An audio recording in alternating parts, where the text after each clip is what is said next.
Malamba Malema babenganga mingi na kombo ya Frank Malema mondial na ndenge nini mondial pour la africain ou bien pour na ba on est ba masolo biso to ya rapport to remplir formalité masolo donc ba okela musika te rien au moins ba kobeta lelo malamu le ba kobeta mabe donc to za desi ka mingi ta non ya ni monako za mabongo ba ba aventurer to banana bandelo banana makambo te ba futi ba mo bien te ozomona o ba va beta bale mbongo to za wa to tala uno mona masolo bon en tout cas vraiment baza mutaza moi muke moi na chance za kola moi Côte d'Ivoire quoi moi 50%. Bon ndeka tolobaki na cadre ska ba Coupe du Monde masolo venu bandi donc mondial 2014 couloir royal idéologie toujours avec l'ISAPO fin du mois Oyo toujours la carte mondiale. Alors ba question za ngai ba réponse za bino. Freddy Royal Nathan King Foreman en direct Kolo Bavio. Alors monsieur le maire Chai Mandombo Azana Biso Jessie Matondo. Alors Toro bandana na Jessie Matondo Oyaza fashioniste na moni na Royal Bleu. Allez Jessie les jeunes ont coiffé les jeunes, ont bêté sur mon sola balé. Mais on rappelle bien que toujours dans le mondial, Jessie Mat est mon azali gardien de but équipe à Manchester. Il y a communauté Manchester. Jessie Mat fashion. Ouais, yamba la royal. Bilamba. Mon compte fashion. Merci. Manchester. Bon, malgré mon nom royal bleu au bêti ba misanayo. Mais mondial yo monine pour l'équipe Afrique. Nani a robeta baninga. Voilà, merci pour la parole. Attaque Jessie Fashion. O ba tubayebi ndenge zalaka, malgré tout rebelle. La question pesinga, la question tuninga kutu sorry. Pour na équipe na situation il y a Coupe du Monde. Tout le monde ba Afrique eza ba so 5 équipes bosso na bosanité. Voilà, Cameroun eza Côte d'Ivoire. Bon, Algérie. En tout cas, on a souhaité pendant Côte d'Ivoire et Betabala bien et souhaité biso. Souhaité pas Afrique Union sur du bosso. Mais ndenge na omoni na tele ba match moko beti na souhaité pendant ko tu as la chance kaka moko ya Côte d'Ivoire parce que et c'est qu'il faut travailler dire pendant en Afrique tant de jouer à la Coupe du Monde na photo bon ça na balle na biso. Est-ce que le bon parce que bango ba Ghana qui match les gars ils ont gagné ba miss na ya fashion. Ba moi ta fashion on gagner bango moi la fashion toujours ensemble Olipe Mbele Casquito Nembo Patrick Yadema non West toujours ensemble. Mais pour ba gagner guité bon tout ça ba tout na beta rabalé. Oyebinga na comité manger ça dans la ligue gardien titulaire il a manger ça mobimba donc surtout il manger ça dans la gardien titulaire. Donner ma sur la balle. Et a des pour ba gagner. Tout le monde osé solo, tout le monde pour le africain, il faut comme ça Afrique. Non. Pour gagner tes mains, pour baser l'esprit, il y a que win sans fin coupe. Il y a un baba bien le loco. Les tout le monde même sur la fashion on bilamba. Tant que bimi, tant que beti, faut mon anate, bah tu vois mon qui doit non latibo bien habillé.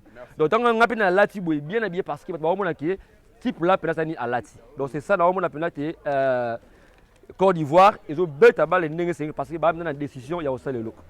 En tout cas, merci Jessie Mat Fashion. Nenga robeta ka ba voyage pour ma pamba Paris. La monio le logo prince William Abeti lelo. En tout cas, on a confirmé ma solo. Mais pour te évoluer aux hommes neni pour la Nigeria. Bon, pour la Nigeria, na telagi match na bango nek ba beti. Voilà. Mettre fin à donner ma bangote. Te mettre fin à la mettre na biso manger ça ba il faut kumi ça déjà na mboka otana ba petre belé déjà ni bazala déjà ba kalijo biso nyonso ba kokopi du koko garçon motema malamu sorry pour la moi publicité ya kokopi parce que oza posa ndaku e baby talaka biso ba sapin faut ça propre ndako e baby luka kokopi a osalo ndaku poser garçon sympa ba oli pembele bazana pour ça pour leur aider biso mikemike mais pour la Nigeria en tout cas pour la Nigeria eza eloko moko va forcer pendant trop dire. Donc, va forcer dire, ils ont toujours très bien. Si va forcer dire, en tout cas, ils ont très bien. Donc, pour la souci, on a pour Afrique et Kenya. Voilà.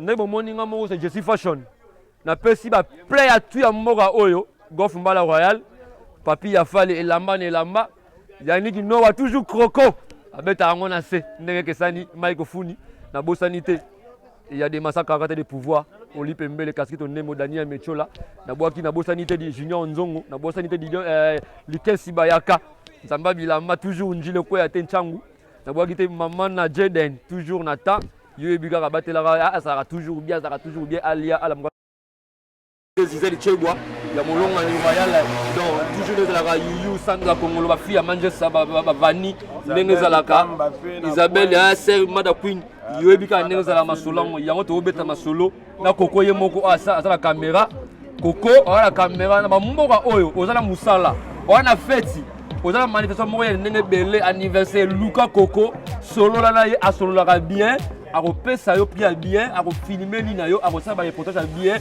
omona osala DVD oyo eza bina ki na festi eleka bien manje se bongaka boyi mboke bongaka munene to na ba saper to na ba joueur to na nyoso to na ba shop to na ba salon to na bilo nyoso mboke senga together to sangana bon toujours na cadre Coupe du Monde 2014 on kutani na le grand prêtre oyo ngala mesala obenga Yagi Bochar Mulongo dynastie asali bisolo moko na fin du mois à le 28 ya juin oyo yebana nanga lisapo alors na ndenga couloir royal to yambi lelo bon na yebi ya muta ba caméra trop te mais to li to zo une interview muke api abso ba impressionné ne mondial les okende pour to suka na interview ya soirée à lisapo Yagi Bochar Mulongo bonsoir King Golf Mbala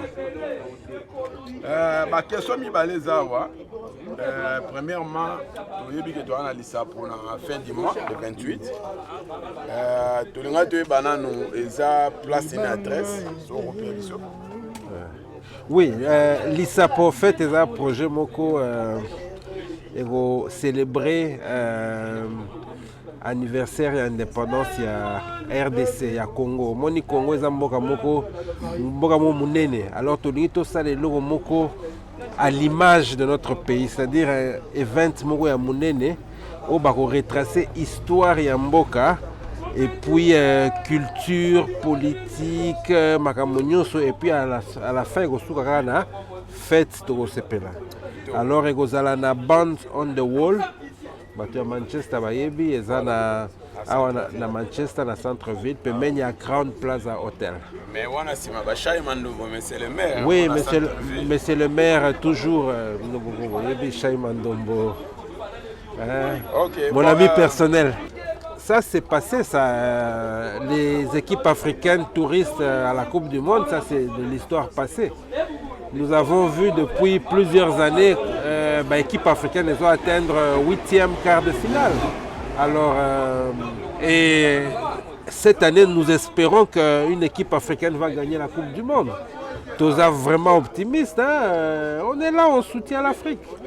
Hein? Nous soutenons l'Afrique, ça c'est évident. On est derrière tous les pays africains. Là. Merci. Ok. So far, tout le monde, dans le premier tour, c'était Côte d'Ivoire, Betty va gagner. Que pensez-vous dans l'équipe africaine? Est-ce que vous avez la chance? Bon, je pense que par exemple le Cameroun a livré un bon match, ils ont bien joué, mais au moins il faut plus de confiance. Donc, va comprendre qu'ils sont capables d'aller loin et de faire beaucoup. Ok? Donc, Côte d'Ivoire, Cameroun, Ghana, même l'Algérie, on est derrière. Nous sommes derrière. My brother, God love and bless his soul, used to play for Man United. Yes, that's my team. Yes, that's mine. Thank you. So we're talking about what you think is going to win the World Cup. Without a doubt, Brazil. I reckon Brazil. Yeah, that's a big team. If not Italy. I won't have a bet on it, I'm not going to. Bon, Shai Mandombo, monsieur le maire. Minga Robezate, C'est l'homme qui chapeaute jusqu'au moment. Bon, mais c'est le maire. Tous les avec la question à mi parler bon ayo. Oui. Tout le monde est la Coupe du Monde. Bon, il y a des mondialistes. Le Mikili c'est confirmé. Marambébila, on ne va pas trop de commentaires. Est-ce que pensez-vous que la Côte d'Ivoire pourra faire de grandes choses? Pourquoi pas? Tout est possible en football.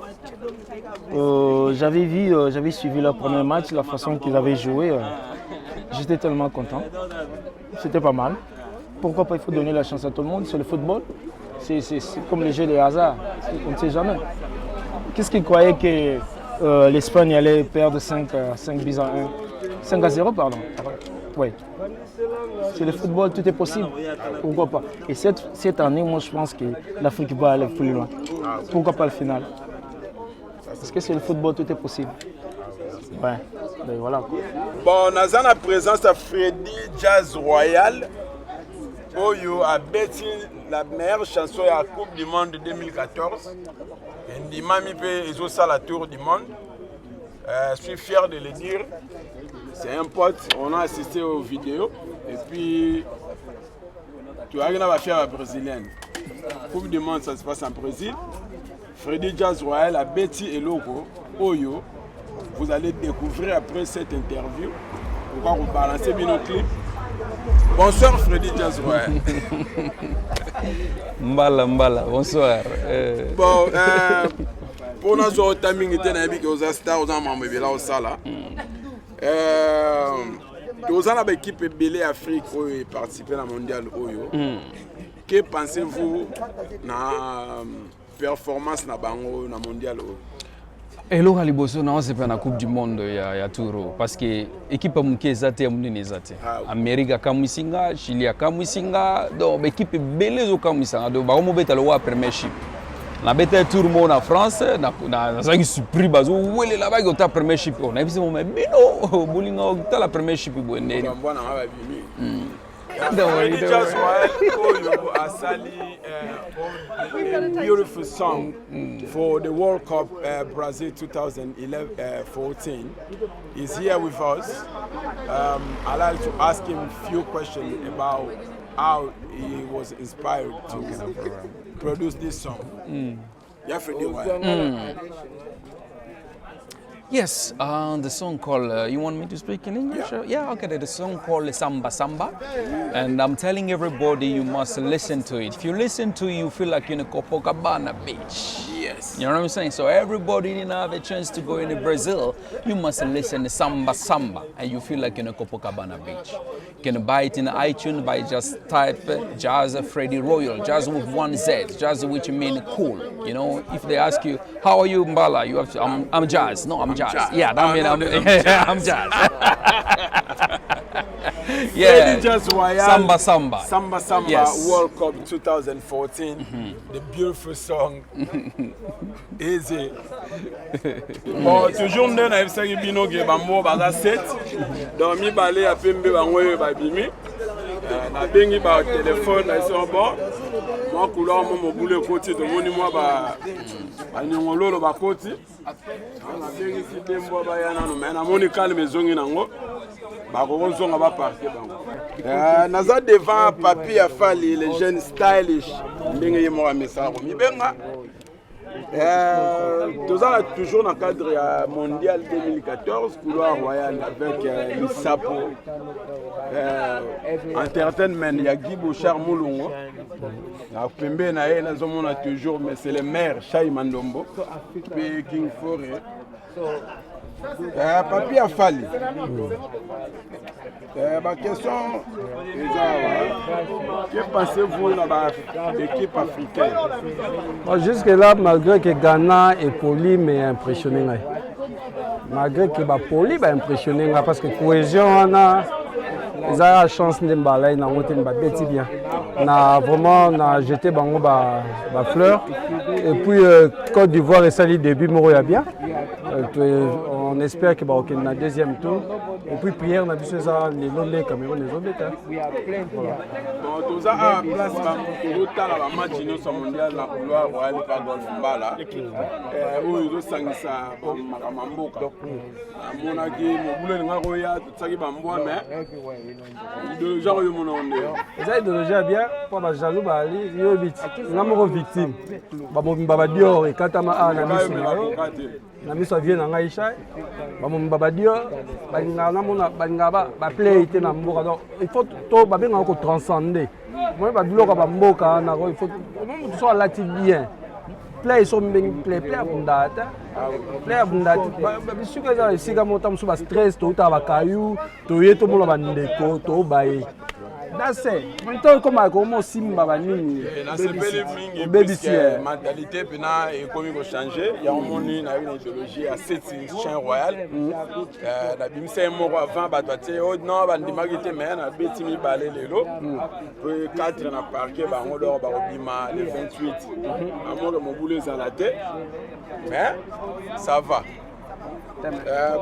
Problème ezaka ke yo nde fo yeba nde nyako oyebaka mibulu oyebaka bango mpe déjà donc oyebaka nde siko mingi yaka mpe baéducation orééduke bango lisusu po akwiti na bango nde alaka mabe biso toyeba nde baprovokaka mobulu echange bato mosusu bazozala bakwiti te mais bazoprovokaka bato na basala basiti moko mabe kombataka bato na basiti wana mingi ndoki yango moni on va profiter de cette occasion ndenge kaka Hollande abetaki Espagne tokobeta siti oyo babengi na komba Congo Unity eza mpe Congo Unity te eza Congo désordre donc tokozodénonce yango mpe tozobloka yango aparti ya lobi po ezosala badésordre na mboka donc nakorapele bino à l'issue ya bacoupe du monde le 29 dimanche toana spécial barbecue oyo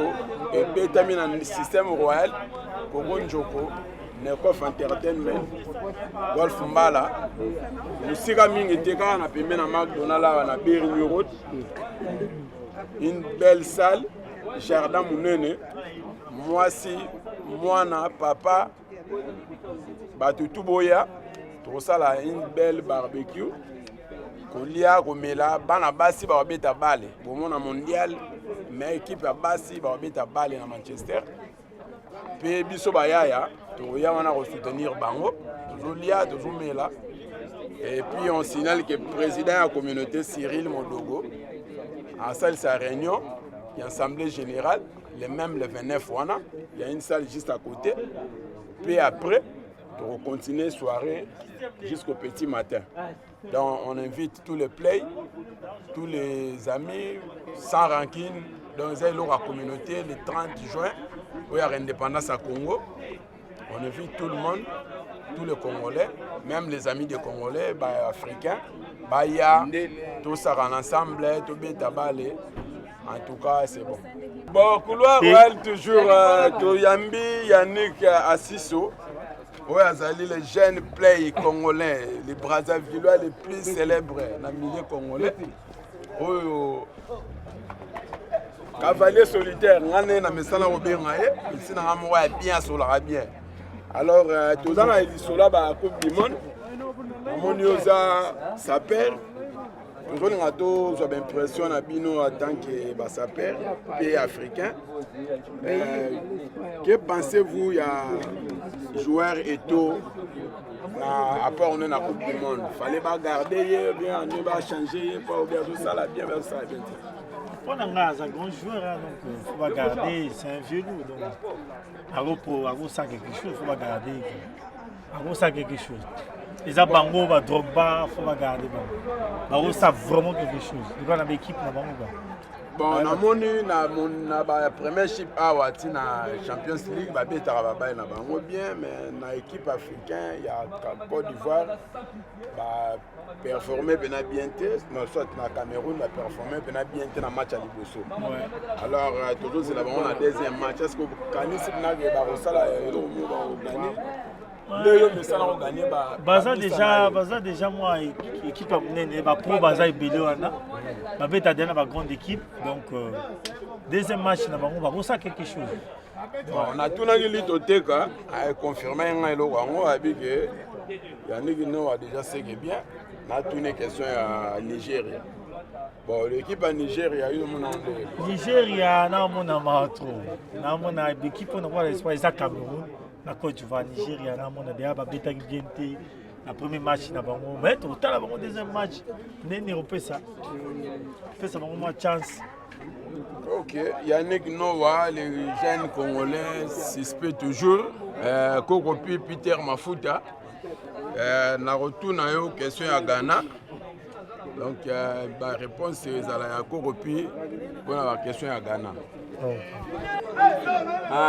Pour la question posée pour la Ghana, c'est pas la Ghana mais l'occasion de Ghana ezali Ghana on dirait que lingana été pour so ba bête stratégie ba bête na Germanie on a bemindele ngata la on a ba Ashton na minde ba beta na Germanie mais Ghana ça que le moins bien mais hier tout ça un peu dessus mais premier c'était bandeli to peut si bon courage ba l'acceptation sous moi plaisir moi ma casse pour na compta peine na bango merci beaucoup.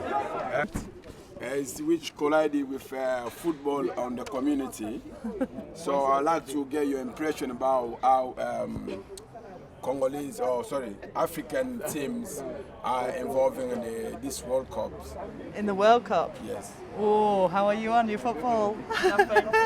So far, Ivory Coast, they're looking good. They're always looking good.